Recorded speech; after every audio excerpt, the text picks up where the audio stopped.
Let me ask you something. Have you ever tried to picture your future and instead of feeling inspired, you felt tense? Like the vision was supposed to motivate you, but somehow it just made you feel behind. If that's happened to you, nothing is wrong with you. What's actually happening is your nervous system is hearing the future as a demand. And when the future feels like a demand, the body goes into reactive mode, into pressure, into threat mode. Today, I want to show you a different way to relate to your vision, not as motivation, not as something you have to earn, but as orientation, and how familiarity, not willpower, is what actually changes identity over time.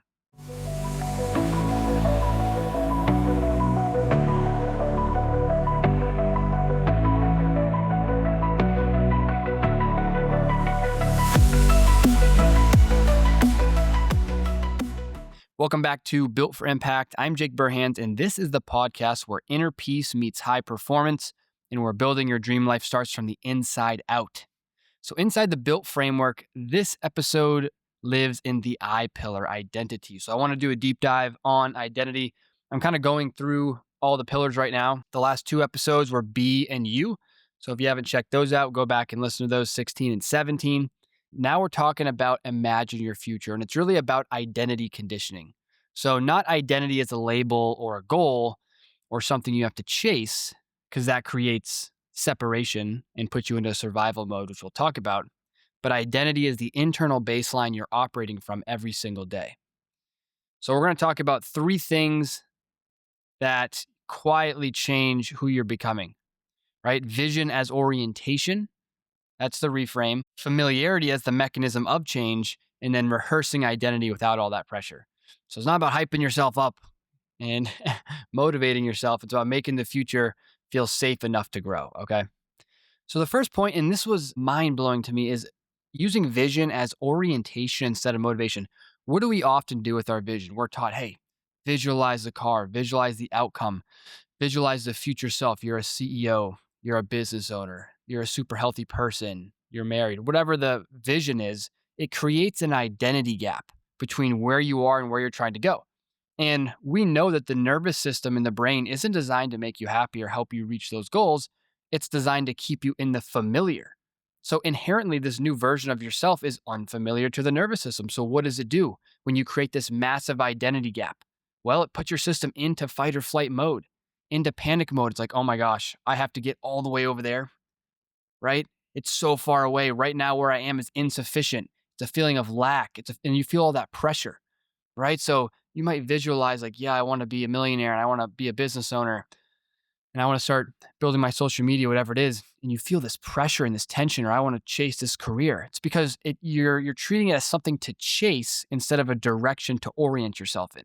So this one insight like completely changed the game for me because I would always put so much pressure and fear and on myself when I was like, okay, we had a new direction in the business, right? It's like a new direction we had to go. And all of a sudden I just felt the crushing pressure of like, oh my gosh, this is going to take a while to get there. I'm not there yet.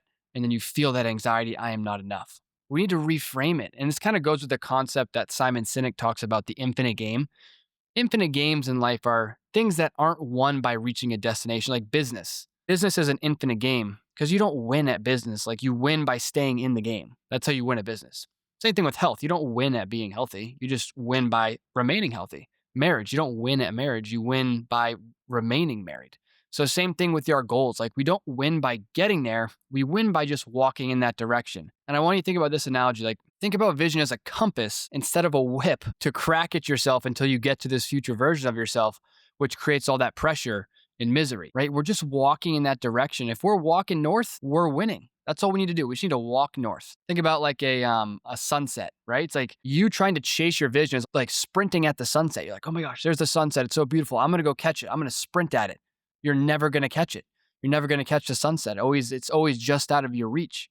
But instead, you're standing on the path and it's like, hey, I can walk towards the sunset or I can walk towards the darkness of the woods. Where do I want to walk? Well, I want to walk towards the sunset because it's just pretty, pleasant to walk that way. That's how we need to look at our vision. It's not something to be attained to fill this internal lack. It's just a way of expansion, right? It's just a way that we can start walking and the walking is the reward. especially as I grow my social media and I grow Built for Impact and I do this podcast, like there's no end goal. It's like I have this vision about where I want it, but the reward is in the everyday, me doing this stuff every day. Like I'm just moving in this direction because I like to, because I want to, not because I need it, not because I need to get anywhere.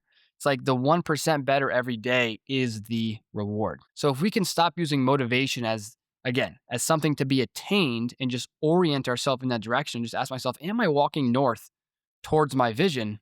That's all we need to do.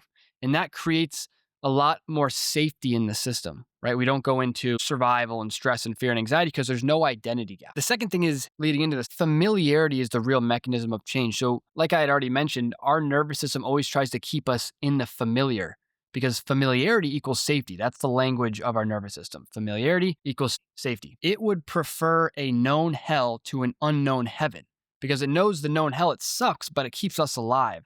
So I don't want to go into the uncertain heaven, which could be good because it could be dangerous and kill us. That's how your nervous system thinks. So by definition, this future vision of yourself is unknown to the nervous system, right? It's completely unknown. So that's why you feel that fear and anxiety. I had someone on my TikTok live this morning who was like, I'm trying to build the confidence to post on social media. I'm like, yes, you need to start familiarizing your nervous system and your brain and your subconscious with this version of you who posts on social media. So we do that through familiarity. We do it through visualization. So your body doesn't know the difference between a vividly imagined reality and a physical reality. There was a study done where they had a person, they were scanning their brain activity, their neural activity. They showed a person an apple. Certain section of neurons lit up in their head. Then they blindfolded the person, asked them to imagine what an apple looks like, the skin and the stem and all the stuff. And about 90% of those same neurons lit up in the brain. So it goes to show that the brain doesn't know the difference between a vividly imagined reality and a physical experience. So we can use this to build new neural pathways and condition this future identity. So vision is used as an identity rehearsal tool. So you want to, like, let's say, post on social media, you want to start to familiarize your system in a relaxed state. So you want to be in a relaxed state in the morning when you wake up, or in the evening before you go to bed is a great time because your brain is more geared, probably in alpha brainwave states instead of beta brainwave states. But start familiarizing your nervous system with what does it feel like to be this version of you? Not the end outcome, but like stage rehearsal, right? It's just like athletes and Olympians. They're visualizing the ski run. They're not visualizing themselves holding the trophy so that when they get up and they do the run, there's not as much fear and anxiety because that situation has already been played in the mind 100 times. The nervous system's already familiar with it and deems it safe, so they feel less fear and anxiety, and that's how they're able to perform under pressure. Same thing with like a surgeon. A surgeon is, how do they feel when they're doing the surgery? They're relaxed, they're calm. And you can do this with anything. Like you feel a lot of anxiety around sales calls. Okay, great. Let's visualize you getting on the phone, but make sure your body's in a relaxed state and you visualize yourself about to dial the phone and you feel relaxed and it's just another walk in the park and you get on the call and everything is going well and the prospect's yelling at you, but how are you remaining? You're remaining calm. You're familiarizing your neurons with this state of being so that under pressure, you're going to default this new state. A big thing to understand is that this resistance that you feel, again, it's because it's unfamiliar to your nervous system. So we can familiarize this version of ourselves through identity rehearsal, through visualization. It's a really powerful tool. And the way that your brain works is you have neural connections, right? So over time, as you think things and you feel emotions, you wire certain ways of thinking into your mind. So think about a force, right? If your default reaction when you're about to pick up the phone to make a sales call is fear and anxiety, you've been thinking that way for 6 months, 8 months, a year, 2 years. When you consciously say, hey, I'm going to be confident when I get, that's not enough to change, right? Because under pressure, your prefrontal cortex goes offline, which is where all your higher order thinking happens, and you revert to your subcortical or your subconscious patterns of behaving. So if your subconscious pattern is to react in fear when you're about to make a sales call and you feel that anxiety, that's like a 6-lane superhighway in your brain. It's like, think about a forest, okay? This new thought of, in the moment, this new thought of you being calm on the phone, that's like trying to hack through the freaking woods with a machete. Your brain's like, F that. I'm just going to take this 6-lane superhighway of panic and anxiety that we built over the last 5 years, right? So it just defaults to that. Because especially when you are under pressure and like a situation like a sales call, the prefrontal cortex takes up a lot of like metabolic resources for your body. So in a survival state, logically, it doesn't make, like, if you're getting chased by a tiger, you're not trying to analyze the gait of the tiger and how it runs or, analyze its coat of fur. You're trying to save your life. So your system's like, okay, let's conserve all this energy that we use for our strategic thinking and our creative mind and our prefrontal cortex. Let's just take all that energy and just put it into fight or flight mode. So this is what happens when you're triggered, right? You pick up the phone, you default to those old patterns, and you lose the insight and the nuance. And that's why it's not enough to just know. It's not enough to just know what you want to do, right? That's cognitive. That's stored in the mind. What happens when you're under pressure? You default to your subconscious patterns. All that information that's in your mind, it evaporates. It's gone. And that's why you react in certain ways and you say, oh, I should have known better. Like, I know I should have done something better, but I reacted in this way. Of course you reacted in that way. Half your brain's not working because you're in survival mode. So the goal becomes to, when we're in those pressure situations, we want to default to the ideal behavior. And we do that by familiarizing our nervous system with the new state of being through identity rehearsal. That's the second thing. And then third thing is rehearsing who you're becoming. We kind of already talked about that, but it's very interesting because I used to think that you needed like a lot of energy to change. I've heard that here and there just from various people, but upon doing more research into it, it's really more like you want low emotional charge situations. And it does make sense. Like you don't want to hype yourself up and get all, fired up because your system perceives that as kind of like a threat state. It puts you into kind of a fight or flight response, and your system is not open to change in that state of being. So we want to be in kind of like a neutral tone, just like very relaxed, neutral. Like you want your new identity to be boring. Like that's really what it is. It's like, I am this person now, and it's like, whatever. I make this amount of money, whatever. I post on social media, I have 100,000 followers. Yep, it's literally whatever. It's another Tuesday. Like when you do that, that's like your system familiarizing yourself, right? It's like the statement is almost, I get used to this, right? Like this is just normal.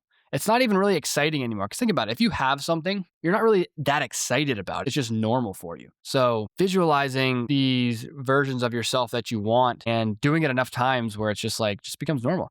And you don't have to believe it at first. That's kind of a fallacy. It's like the belief will come after it's already ingrained into who you believe you are. So don't worry about believing it. The beautiful thing about rehearsing these states visually and being relaxed is you don't need to believe it for it to work. It's mechanistic. So if you just do the visualizations and feel and just imagine, over time it'll become familiar. And once it's familiar, then you'll believe it. So don't worry about not believing it. But this is what we're talking about, all right? So that is basically the essence of the I pillar. So here's a question I want you to sit with this week. Where are you treating your future like something you have to earn instead of a direction that you're just gently orienting yourself towards, right? Remember, we just want to be walking north. That's the goal. Just walk north because that's the direction you like to walk in, not because you have to get anywhere. So a simple practice we can do is just once a day, just for a minute, right? Don't picture the outcomes. Instead, notice how you'd like to operate, how your body feels, how you respond to pressure, how calm shows up. I mean, like, how do you respond, when you're doing your work or you're at your desk in a calm sense? Like one thing I had to realize about myself was and it's crazy how this thing called interoception, it's like how your mind is constantly looking at your body to determine what state we're in. It's like it's looking at your respiratory rate, how fast you're breathing, your muscle tone. Are you all tense, right? How quickly your posture, are you slumped over? Are you like moving really quick throughout your day? So all these things we want to be aware about, right? You're at your desk, you're working. I notice I'm always like tight in my shoulders, right? When I'm working, because I was so used to working in stress. That's like my subconscious program. So I need to be aware of that and make sure that what I'm doing, my visualizations about being at work and being calm and centered and having fun and doing the things I want to do, that my shoulders are relaxed. And my shoulders are literally relaxed while I'm at my desk, right? And that becomes your new default. You do it without even thinking about it. So in closing here, folks, identity does not change through pressure. You can't force it. It changes through safety, repetition, and familiarity. So vision isn't here to push you. It's here to orient you, okay? If this episode provided you any value, if it landed for you in any way, please share it with someone who is tired of building from pressure. We are on a mission here, okay? A global movement to redefine what success means. That's what it's about, because you can have your cake and eat it too. We think that we need to sacrifice our internal well-being to chase some success. We think that's just the price we have to pay. And that's a belief we've all inherited that is just absolutely false. You can have inner peace. You can have a grounded, calm, regulated existence and state of being without driving yourself into the ground, grinding yourself to a pulp. We think it's noble to grind ourselves to a pulp. It's just not. It's absolutely not. So, and this is not your fault. This is the conditioning we've been taught. But let's change that for not only us, but for other people, right? Let's redefine what success means and how we can be on this mission, on this infinite game of building and not using things in the external world to make ourselves complete. We're already complete. We're building from ourselves, right? It's like a lot of times we're chasing jobs and goals and all these things to try to build ourselves up because we're not enough. What if you are enough? And what if you're just building from your already whole self? So I want you to think about these things. If you have not joined the Built for Impact community, go ahead and do that. It's a school community spelled SKOOL. The link is in all my social media bios, but in there we are talking about this work. We are collaborating. I'm coming out with the Built for Impact full program soon. So it's basically a blueprint for your inner operating system. You'll be able to learn all these tactics and strategies and really change your life. And again, when I say you can have your cake and eat it too, I mean, you can have the internal peace that you want and all the external results that you could ever imagine. Actually, more external results than you could imagine because you perform better with an internal regulated state of being. So until next time, all the peace, all the power.